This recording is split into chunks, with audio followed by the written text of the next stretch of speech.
आज हम बात करते हैं इन्वायरमेंटल स्टडी। इन्वायरमेंटल स्टडी की बात करें तो इसमें सबसे पहले हम बात करेंगे introduction of environment and type of environment and components of environment, last importance of environment. तो सबसे पहले हम बात करते हैं इंट्रोडक्शन ऑफ इन्वायरमेंट। इन्वायरमेंट की बात करें तो इन्वायरमेंट मींस सराउंडिंग। सराउंडिंग की अगर हम बात करें तो जो हमारे सराउंडिंग में उसे हम इन्वायरमेंट कहते हैं। सराउंडिंग की अगर हम बात करें तो सराउंडिंग में जैसे कि like plant, land, climate, water, ये सब हमारे क्या हैं सराउंडिंग में, तो हम इसे क्या कहते हैं इन्वायरमेंट। तो याद रखना है environment means surrounding. Surrounding like water, river, land, plants, animals and that influence living organism life and human life।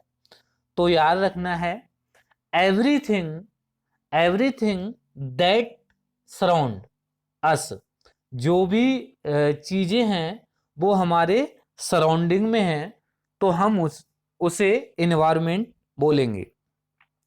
Like हमारे सराउंडिंग में क्या है, प्लांट है, लैंड है, प्लांट, लैंड, क्लाइमेट, वाटर, तो ये सब क्या है एनवायरमेंट एंड एनिमल्स। तो याद रखना है environment means surrounding and everything that surround us, that is environment and influence human life and living organism, that is environment। तो याद रखना है everything everything that surround us, that is environment। Introduction की बात करें तो हम पहले भी बात कर चुके हैं। तो environment means surrounding in which organism live, जिसमें कि हम रह रहे हैं, and everything that surround and affecting living organism is environment. Everything that surround us, that is environment. तो याद रखना है इन्वायरमेंट क्या होता है। Environment made by two component, abiotic component and biotic component, and environment regulate करता है life of the organism including human being. जैसे कि इन्वायरमेंट रेगुलेट करता है atmosphere temperature, oxygen level and carbon dioxide level. Environment define as the sum total of water, air and land and the interrelationship that exists among them and with the human beings। तो याद रखना है ये सब inter relationship में exist करते हैं, जैसे कि water, air and land and climate, materials, soil. तो ये सब क्या है इंटर रिलेशनशिप में है। जैसे कि अगर हम बात करें जो प्लांट्स हैं उनका क्या इम्पोर्टेंस रोल रहता है कि वो ऑक्सीजन के लेवल को बनाए रखते हैं एनवायरनमेंट में। अगर प्लांट ना हो तो ऑक्सीजन का जो लेवल है एनवायरनमेंट में नहीं होगा, ऑक्सीजन का लेवल कम हो जाएगा एनवायरनमेंट में और डिफिकल्ट हो जाएगी टू लाइव या सरवाइव इन एनवायरनमेंट। तो याद रखना है जो प्लांट हैं वो रेगुलेट करते हैं ऑक्सीजन के लेवल को एंड मेंटेन करते हैं ऑक्सीजन के लेवल को इन एनवायरनमेंट। अगर प्लांट नहीं होंगे तो ऑक्सीजन का जो लेवल है वो क्या होगा, खत्म हो जाएगा, कम हो जाएगा, ऑक्सीजन नहीं होगी और डिफिकल्ट होगा टू सर्वाइव इन एनवायरमेंट। तो इस चीज को याद रखना है। इंटर रिलेशनशिप की बात करें तो जैसे कि आप इस डायग्राम में देख सकते हो, air, water, soil, materials, living organism and human. तो ये सब एक दूसरे से कोरिलेट कर रहे हैं, डिपेंडेंट हैं एक दूसरे पे। तो इस चीज को याद रखना है। इन्वायरमेंटल स्टडी, इन्वायरमेंटल स्टडी की अगर हम बात करें तो इसमें हम इन्वायरमेंट के बारे में जानते हैं और जो भी इन्वायरमेंट में चीज़ें हैं उनका क्या इम्पोर्टेंस रोल है इन इन्वायरमेंट, और उनके ना होने पे क्या इन्फ्लुएंस पड़ेगा इन्वायरमेंट पे, और क्या प्रभाव पड़ेगा इन्वायरमेंट पे, और क्या उसका अल्टरनेटिव सॉल्यूशन है है या फिर नहीं है, और क्या उसका अल्टरनेटिव सॉल्यूशन होगा। तो ये सब हम इन्वायरमेंटल स्टडी में देखते हैं, मतलब कि इन्वायरमेंट के बारे में जानते हैं और जो भी चीज़ें हैं उनका इम्पोर्टेंस जानते हैं कि क्या उनका इम्पोर्टेंस है इन इन्वायरमेंट। जैसे कि अगर हम बात करें कि इम्पोर्टेंस की, तो प्लांट्स की अगर हम बात करें तो प्लांट्स क्या करते हैं, ऑक्सीजन के लेवल को बनाए रखते हैं इन इन्वायरमेंट। और अगर प्लांट नहीं होंगे तो ऑक्सीजन का जो लेवल है वो कम हो जाएगा और डिफिकल्ट होगा सरवाइव करना। तो ये जो प्लांट हैं उसके साथ साथ प्लांट क्या करते हैं, रेगुलेट करते हैं एनवायरमेंटल टेम्परेचर, और टेम्परेचर को बनाए रखते हैं। जैसे कि अगर प्लांट नहीं होंगे तो ऑक्सीजन भी नहीं होगी और उसके साथ साथ जो इन्वायरमेंट का टेम्परेचर है वो भी इंक्रीज कर जाएगा। तो हम इसमें स्टडी करते हैं एनवायरमेंट की। जैसे कि अगर हम लाइफ साइंस की बात करें तो लाइफ साइंस इंक्लूड करती है botany, zoology, microbiology and biochemistry. ये जो सब्जेक्ट हैं या फिर बॉटनी, जूलॉजी, माइक्रोबायोलॉजी हैं, ये हेल्प करती हैं in understanding the biotic component. जो बायोटिक कंपोनेंट हैं उन्हें उनको जानने में ये हेल्प करती हैं। और इसमें जेनेटिक एंड बायोटेक्नोलॉजी की बात करें तो जेनेटिक और बायोटेक्नोलॉजी हेल्प करती है finding solution to environmental problem.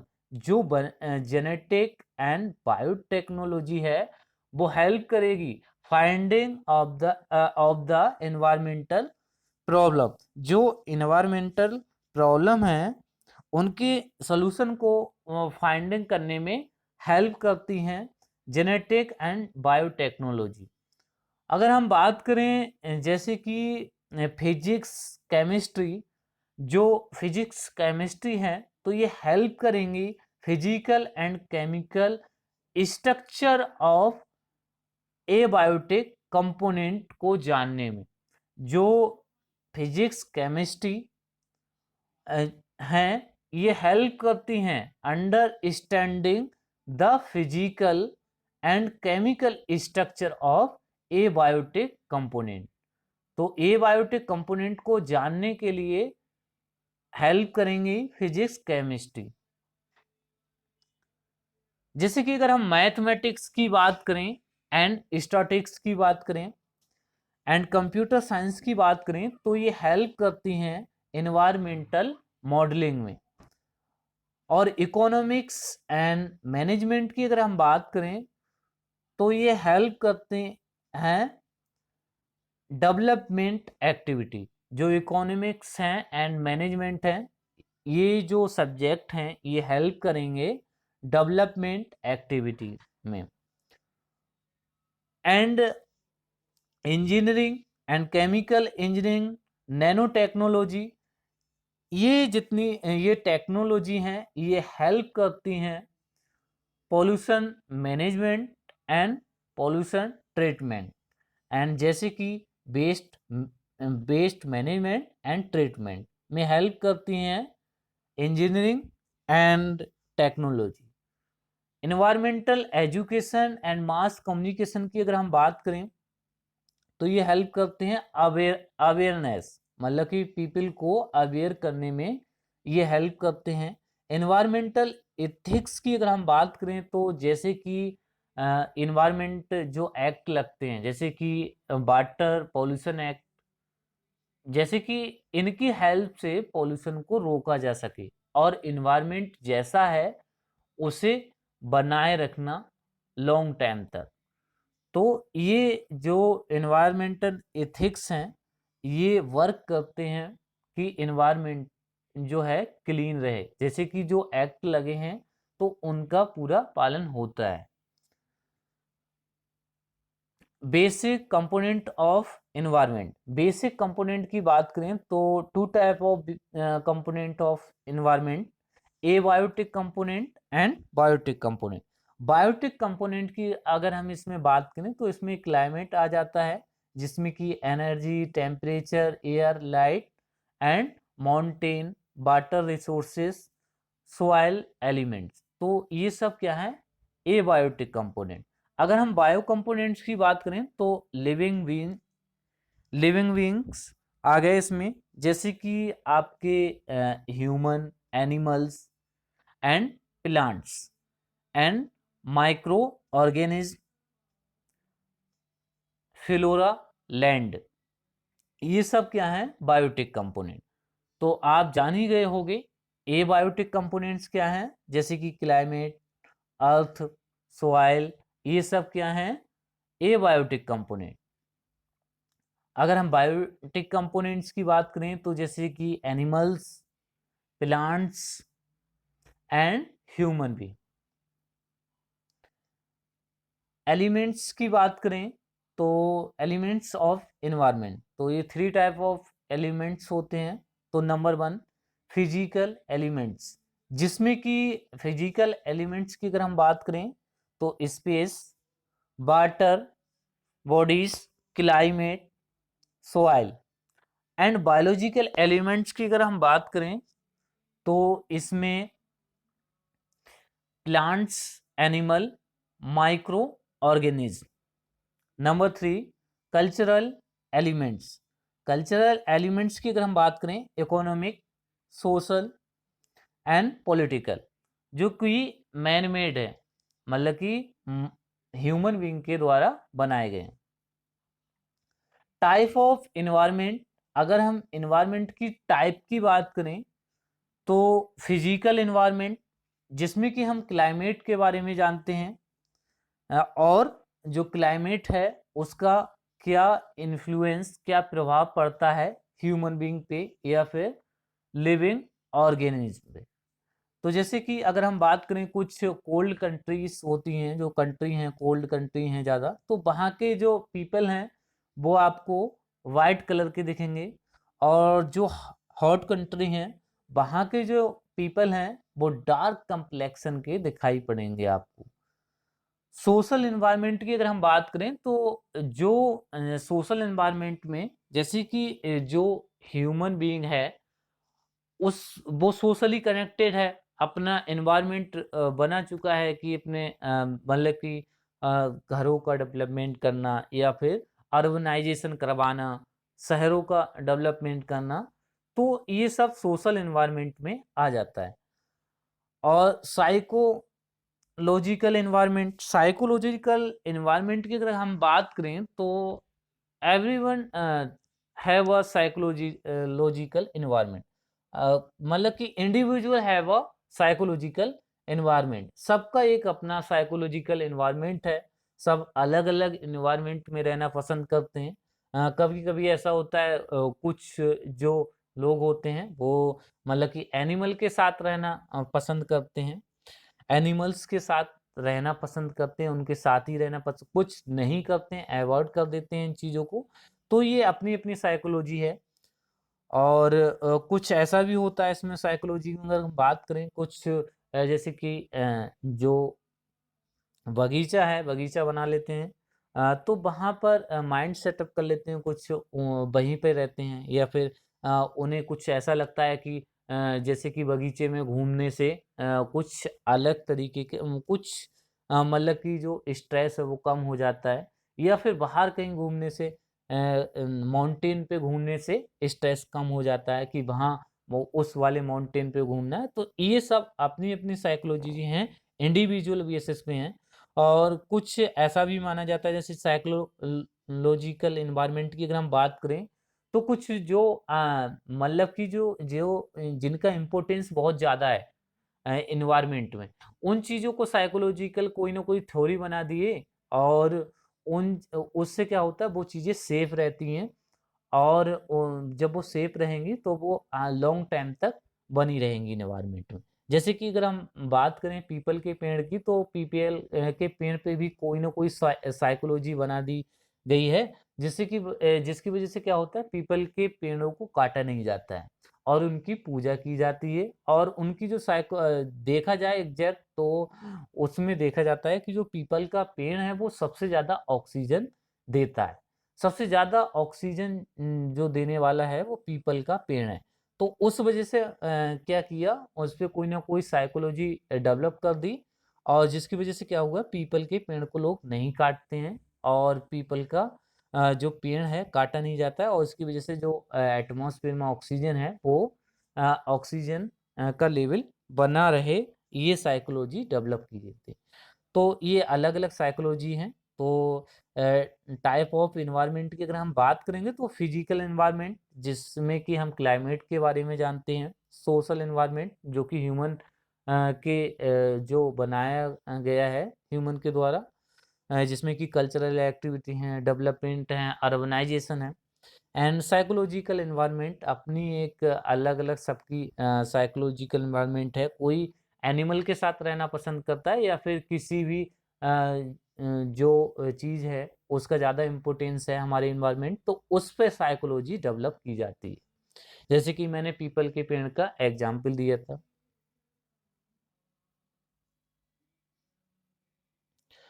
Scope of environment, अगर हम स्कोप ऑफ एनवायरनमेंट की अगर हम बात करें, तो इसमें नंबर 1 एटमॉस्फेयर, जिसमें कि हम एटमॉस्फेयर को बनाए रखते हैं। जैसे कि अगर ज़्यादा हम पॉल्यूशन करेंगे, तो एटमॉस्फेयर में जो एटमॉस्फेयर का जो टेम्परेचर है वो चेंज हो जाएगा, या फिर ऑक्सीजन लेवल जो है वो ख़त्म हो जाएगा, या फिर कम हो जाएगा। तो हम एटमॉस्फेयर में इसका इम्पोर्टेंस बहुत ज़्यादा रोल रहता है।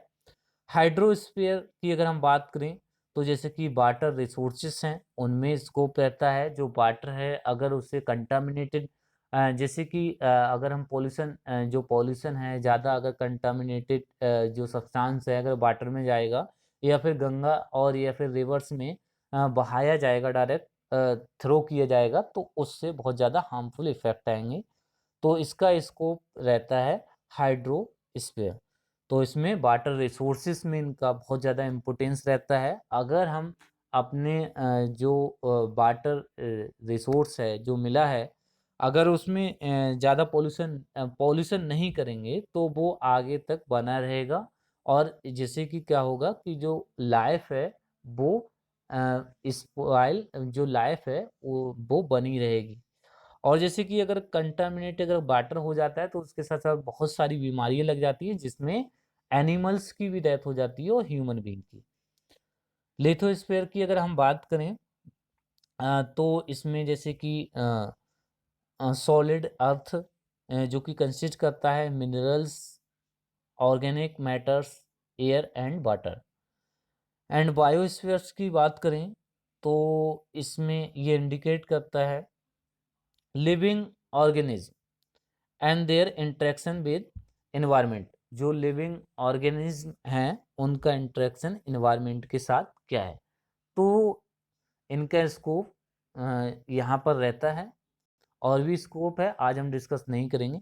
इम्पोर्टेंस की अगर हम बात करें, तो जो एनवायरनमेंट है, अगर हमें लॉन्ग टाइम तक मतलब कि इन्वायरमेंट को क्लीन रखना है और खुद भी अपने आप को सेफ रखना है, सुरक्षित रखना है, तो हमें इन्वायरमेंट को क्लीन रखना पड़ेगा। तो ये जो रिस्पॉन्सिबिलिटी है वो सभी की रहती है। अगर जितना इन्वायरमेंट को क्लीन रखेंगे उतना ही, जैसे कि अगर हम देखें इन्वायरमेंट अगर क्लीन नहीं रहता है तो इससे बहुत सारी बीमारियां हैं वो फैलती हैं। उसके साथ साथ ह्यूमन बीइंग जो हैं उनमें तो मतलब की बीमारियां ही फैलती हैं, और उसके साथ साथ जो एनिमल हैं उनमें भी बीमारियां फैलती हैं। तो इस तरीके से क्या होगा, जितना जो एटमॉस्फेयर है अगर ज़्यादा अगर पोल्यूटेड हो जाएगा तो जो ह्यूमन लाइफ है वो, या फिर एनिमल्स लाइफ है, या फिर लिविंग ऑर्गेनिज्म है, उनकी डेथ होने लगी। तो इन्वायरमेंट को बनाने के लिए जैसा है उसे जैसा है वैसा ही रहने देने के लिए, या फिर उसे क्लीन बनाने के लिए, तो ये सभी की रिस्पॉन्सिबिलिटी होती है। इसमें किसी की एक की रिस्पॉन्सिबिलिटी नहीं है। अगर इन्वायरमेंट क्लीन नहीं रहेगा तो याद रखना है तो इसमें जैसे कि अगर हम बात करें, जैसे कि वाटर पोल्यूशन है, अगर ज़्यादा वाटर पोल्यूशन अगर होता ही रहा तो आने आने वाला जो फ्यूचर है वो क्लीन वाटर को नहीं प्राप्त कर पाएगा। अगर हम एयर की बात करें तो जैसे कि जो प्लांट हैं अगर उन्हें लगातार काटते रहे और काटने के बाद अर्बनाइजेशन स्टार्ट करवा दिया या शहर का डेवलपमेंट कर दिया, तो इससे क्या होगा, आने वाले जो कल में या फिर फ्यूचर में जो ऑक्सीजन है वो नहीं मिल पाएगी, और जो टेम्परेचर का जो लेवल है वो बढ़ जाएगा। तो लाइफ जो है बहुत डिफ़िकल्ट हो जाएगी टू सर्वाइव। तो ये सबकी रिस्पॉन्सिबिलिटी बनती है। और जैसे कि इसके साथ-साथ अगर ज़्यादा पॉल्यूटेड अगर एनवायरनमेंट हो जाएगा, तो जो फूड चेन है वो भी एक तरीके से क्या हो जाएगी, फूड चेन स्पॉइल हो जाएगी, ख़त्म हो जाएगी। तो ये कुछ इम्पोर्टेंस हैं, और भी इम्पोर्टेंस हैं, मैं आगे डिस्कस करूँगा नेक्स्ट वीडियो में। आज के लिए इतना ही। जैसे कि आप इसमें देख सकते हो लास्ट में, जैसे कि पॉल्यूशन जो है बहुत बढ़ रहा है और पर डे बढ़ रहा है। तो इसे रोकने के लिए या तो मतलब कि एक अवेयरनेस ज़रूरी है, एनवायरनमेंट स्टडी ज़रूरी है, एनवायरनमेंट स्टडी बहुत ज़्यादा ज़रूरी है। एनवायरनमेंट को पढ़ना, उसके बारे में पढ़ना और उसके इन्फ्लुएंस को पढ़ना, उसका प्रभाव क्या पड़ेगा उसको पढ़ना। जैसे कि आप इसमें भी देख सकते हैं और भी देख सकते हैं, आगे मैं डिस्कस करूँगा। आज के लिए फ़िलहाल इतना ही। Thank you.